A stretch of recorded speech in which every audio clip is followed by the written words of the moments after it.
Hi, my name is Karen Fabian and I'm the founder of Bare Bones Yoga. And this is video 2 in your 3-part free video series all about yoga and anatomy. So I bet you're a yoga teacher if you're watching this, because this is exactly who these videos are targeted to. And the point of this free video series is to demystify some of the confusion around anatomy.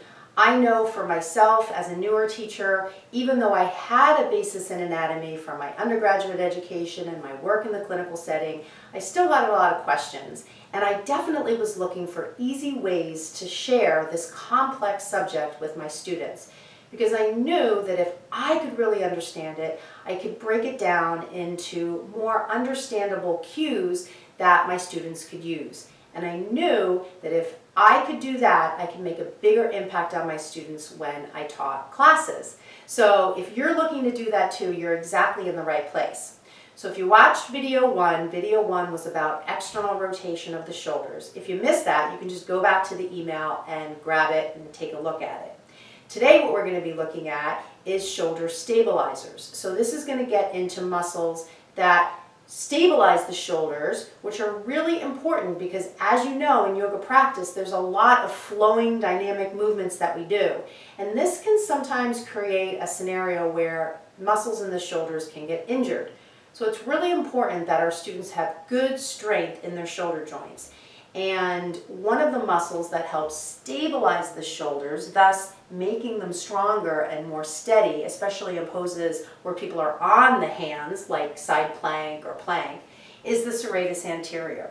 And this muscle runs from your scapula, from your rib cage to the medial border of your scapula. And when I say medial border, I mean the middle. So it literally wraps around from the ribs all the way around to the back and ends on the edge of the scapula. So on the skeleton it would be here, on me it would be here. And you can feel the action of your serratus if you stick your arms out and you press into the ground like you were coming into cat pose.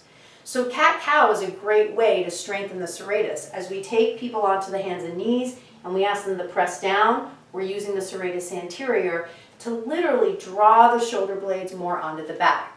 So this gives us a way that we can help people strengthen the serratus.